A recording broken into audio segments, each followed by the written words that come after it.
honorable Sidiki Kouyaté kunu CEDEAO ye lajɛ kɛ lajɛ mun n'a bɛ fɔ ko dagabana lajɛ extraordinaire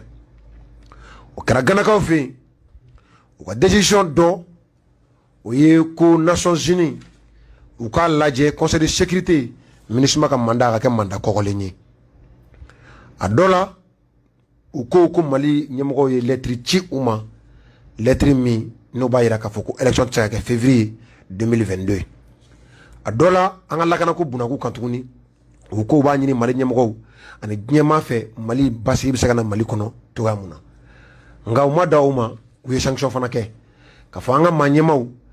présidents ministres minnu bɛ CNT kɔnɔ yen ale ni kulu minnu n'u ka dɛmɛ ɲɛsinnen don transition in ma est ce que i bɛ se ka ye o la k'a fɔ ko ni sɔrɔ bɛ aw bolo ko o na o don bɛrɛ la sɔrɔ min n'aw tɛgɛ tɛ d'a kan fo aw ka sɔn ka fɔli ma aw tɛ se ka taa dugu la ani fana a ka denbayaw olu tɛ se ka taa dugu la CEDEAO ka communiqué in komi wagati dɔ bɛ bolo an bɛ taa nɛgɛjurutigiw fana k'olu ladon i bɛ mun sɔrɔ ka fɔ maaw ye CEDEAO ka communiqué in kan n'a fɔra ko ye Sidiki Kouyaté k'i k'a décortiquer. Sam Samabali CEDEAO kɔni taara fukuru bɔ dabada la mais u ye min fana kɛ jɔnmaya don ka ɲɛsin Mali ma o kɔrɔ ma o jɔnmaya o bɛna nimisa la a ti mɛn ouais parce que d'abord ka taa fɔ ko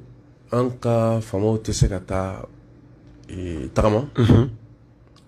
d'abord fanga yɛrɛ disposition ta k'a fɔ ko tagama lankolon ninnu bɛɛ ka jɔ fɔlɔ mais a fɔlen dɔrɔn ko ɲangili yɛrɛ de don CEDEAO ka fanfɛla fɛ o y'anw bɛɛ u b'an murutu kun bɔ parce que an m'a kun ye an m'a kun ye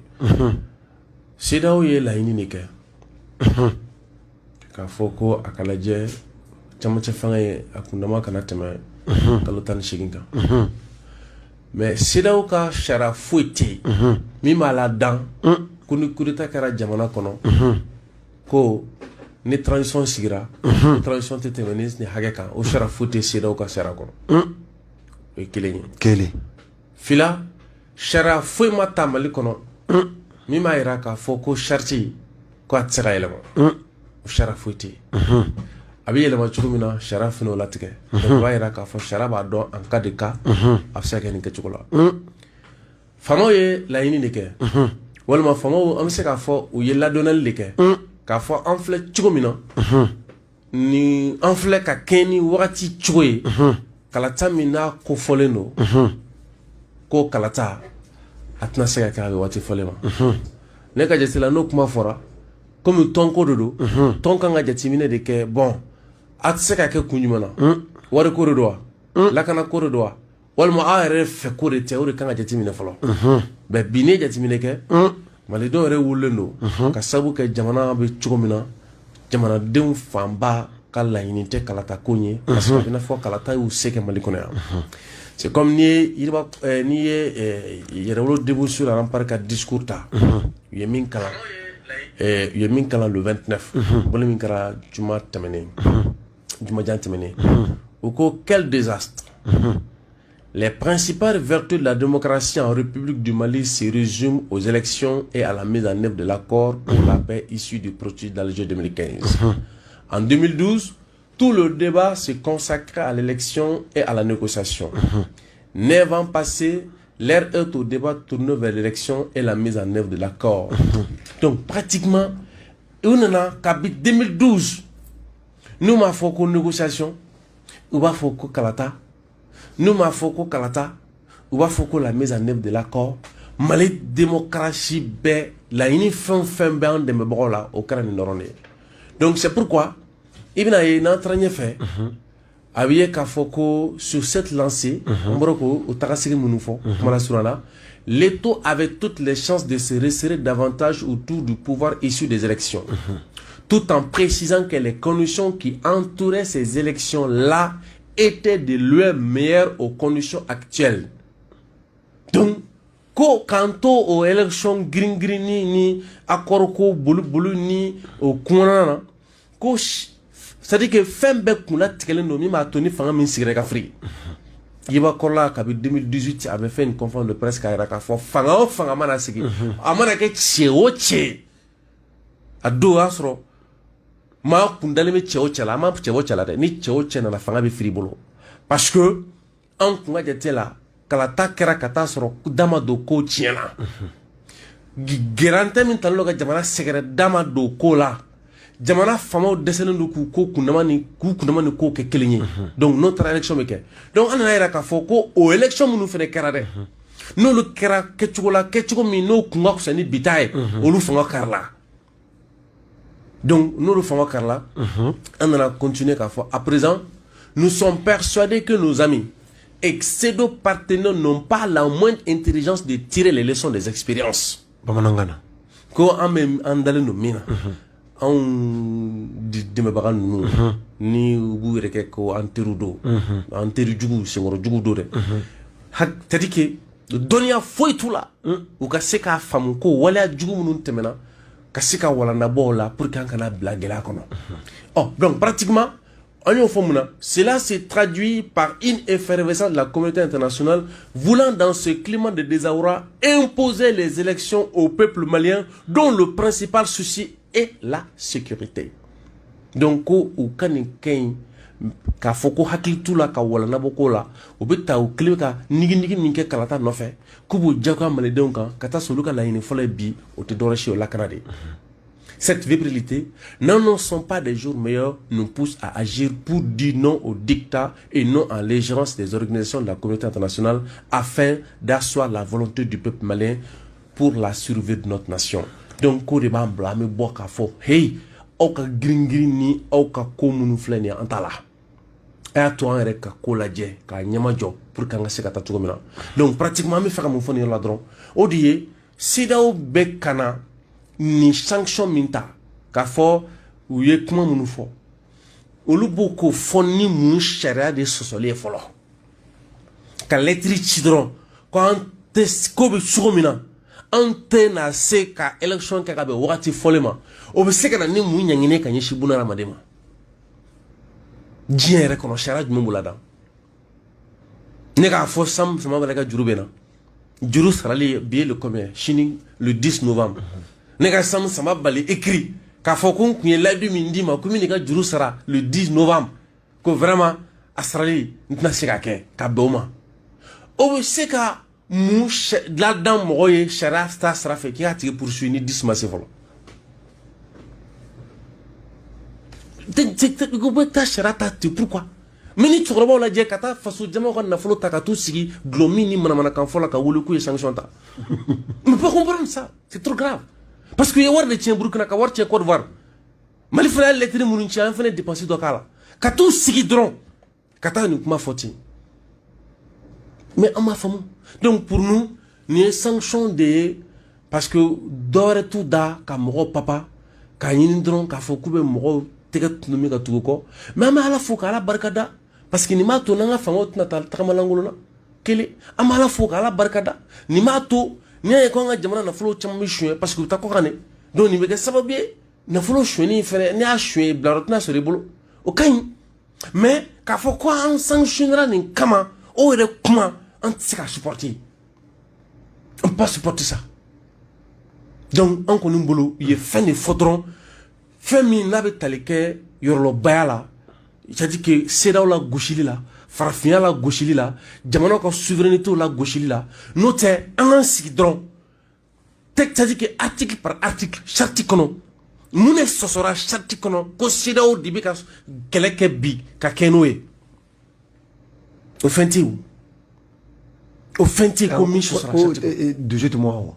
o dusu tuma min filɛ a ma se kelen fila o dusu tuma min filɛ nin ye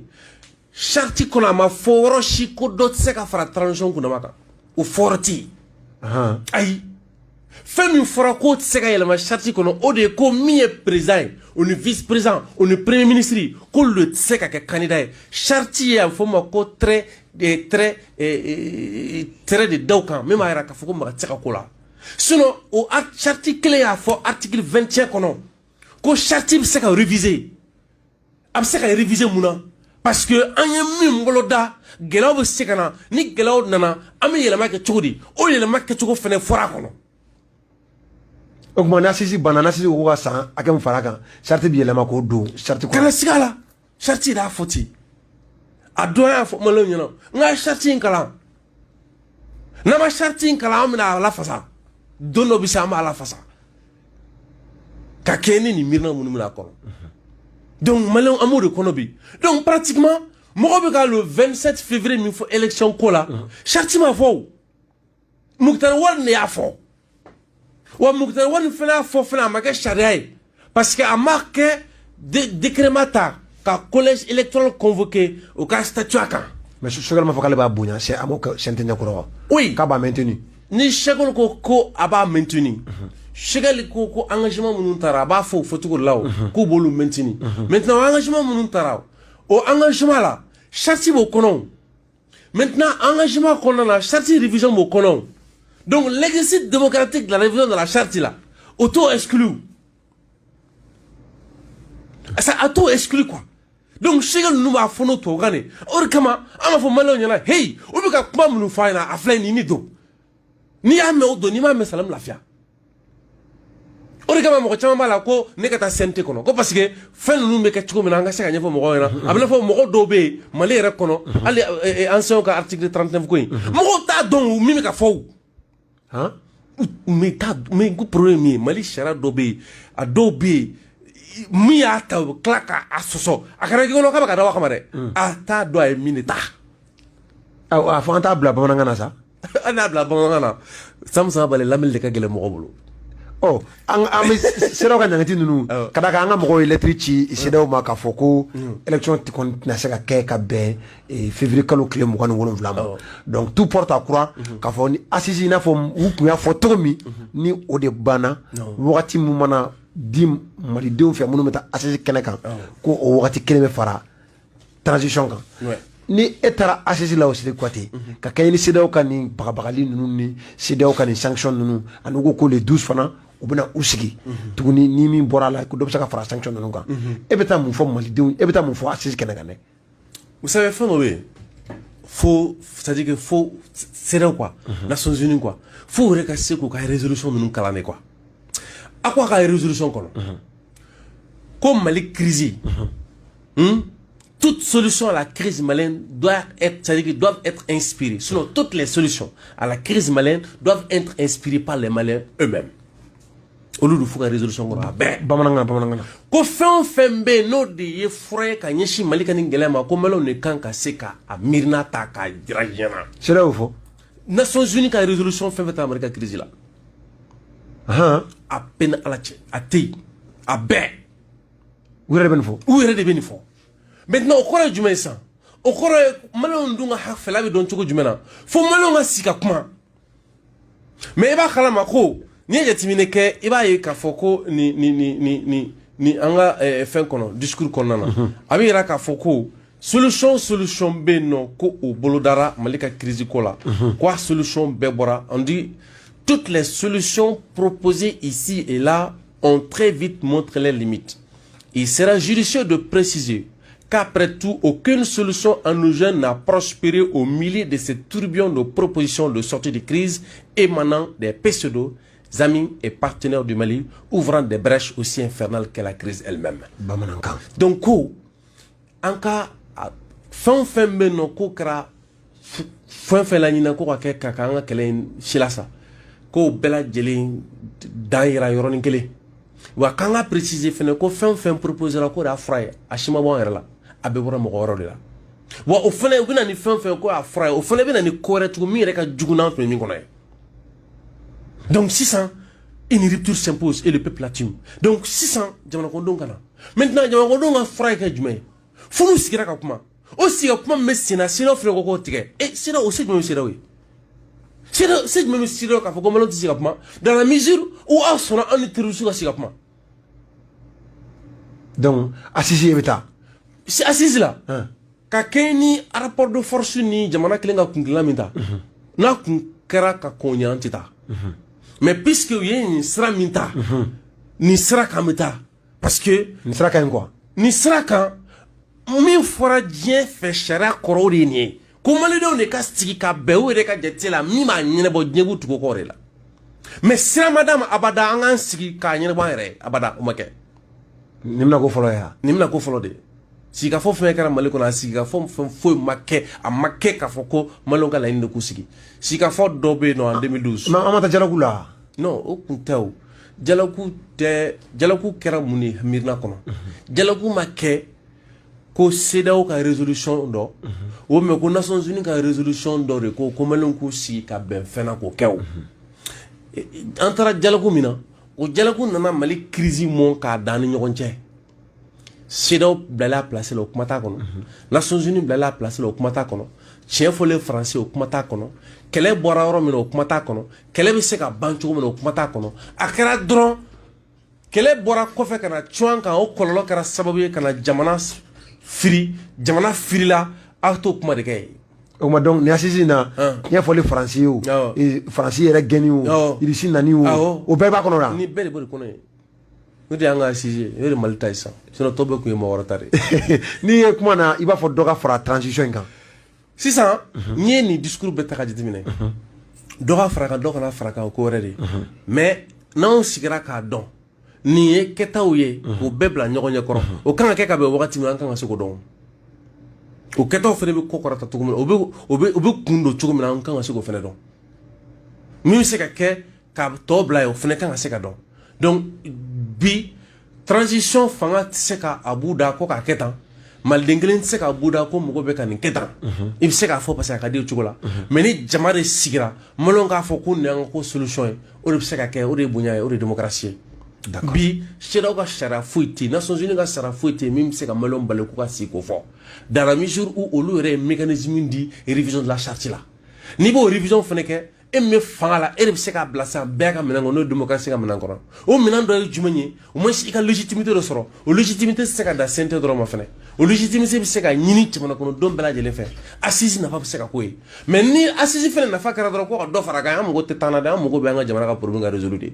an y'an yɛrɛ sacrifier ka taa sɔrɔ an t'a dɔn kasi min bɛ yen jango k'a fɔ k'a bɛna kɛ bi jamana kantigi an y'an yɛrɛ sacrifier ka taa sɔrɔ an t'a dɔn bɛ yen ko Shekel bɛna kɛ premier ministre donc o sacrifice kelen an tɛn'o bila diɲɛ mɔgɔ si ye an mago bɛ a bɛ ɲɛnabɔ cogo jumɛn parce que an ni minnu bɛ ɲɔgɔn bolo an y'a ye k'a fɔ an ka ko kuntulu olu b'o cogo la ɲɛbɔcogo t'a la o de kama an ye fanga to yen k'olu kɛlɛ c'est à dire que anw wagati min na parce que fanga kulu caman bɛ sigi farafinna yan soit k'a ɲini ka fanga dɛmɛ nkalon kan walima ka fanga dɛmɛ tɔ kan walima kulu caman bɛ ɲini k'a ɲini ka fanga digi ka na fanga nɔ la mais an ko non fanga min bɛ yen an tɛna dɛmɛ mɔgɔ si kan mais miirina min ma na o ta n'i y'o ta an b'i dɛmɛ donc mɔgɔ bɛ se k'a fɔ ko Assimi ninnu y'o ta quoi bi an bɛ se ka fɔ u b'o sira de kan jusqu'à preuve du contraire bi an b'o sira de kan donc a ka dɛmɛ b'u ye donc an ka dɛmɛ b'u ye donc ni assise fana bɛ kɛ fɛnɛ an ka assise bɛ kɛ n'o miirina kelen de jamana bɛ se k'a yɛrɛ sɔrɔ cogo min na d'accord donc wagati min kan ka se ka ɲini de façon technique démocratique et scientifique o wagati ɲini k'o baara kɛ n'a sɔrɔ parce que pratiquement an ma Irisi ko kuma fɔ ten o fanga bɛ minnu bolo don min na olu de ko kan kelen tɛ se en âme et en conscience donc n'aw tɛ se an bɛ taa Irisiw fɛ yen a nana ten o donc fanga bɛ minnu bolo bi fɛn minnu bɛ yen sigi kɔnɔna na olu bɛ se k'o da yir'an na n'a dɔnna k'a fɔ ko min kan ka se ka kɛ ka bɛn wagati min ma o de nɔ kan sisan an bɛ se ka jateminɛ ni dɔ bɛ se ka fara kan ka bɛn ko cogo ma sinon an mago tɛ mɔgɔ kunkolo la an mago tɛ taa na dɛ an mago bɛɛ fura jumɛn de bɛ se ka sɔrɔ an ka balawu in na d'accord non si bɛ misigi dɔ d'a ma ka nɛgɛ